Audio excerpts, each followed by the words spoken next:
Hey everyone, welcome back to Bear's Workshop. In today's video, we have the 133rd flyover of the Nikola site in Coolidge, Arizona. We want to thank our newest patrons, Tesla Den, joined as a mama bear, and Paul C, joined as a baby bear. Thank you guys for your support. Before we get started, I want to ask everyone again for a little bit more help. It's been helping. We're making some progress. We have a year-end goal of getting 10,000 subs.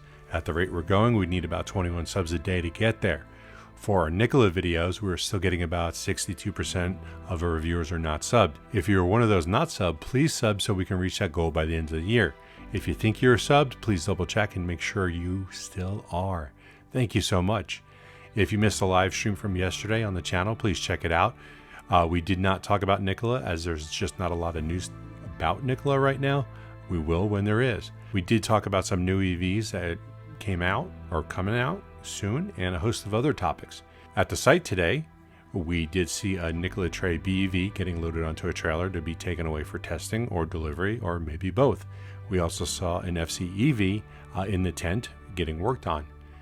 Construction around the site continues and it looks like there's some rebar coming out of the dyno areas for some walls. We should see some concrete forms coming in soon. This is a holiday week here in the US and we don't expect a lot of people around the site on our next flyover this coming Friday. We plan on getting some decent close-ups. Our next live stream of the Nikola site is next Monday, so please be there to check it out with us. The next episode of Fast Charging with B&B with Brian from My Tesla Weekend is next Tuesday at 4 p.m. Pacific time. Hope you enjoy the video, and if you do, like this video. Hope you enjoy the video, and if you do, please hit that thumbs up button. If you haven't already, like I said, please subscribe to see more content like this in the future. You can follow us on Twitter at Bear's Workshop, and thanks to all of our patrons. We appreciate you guys. Now, let's go fly.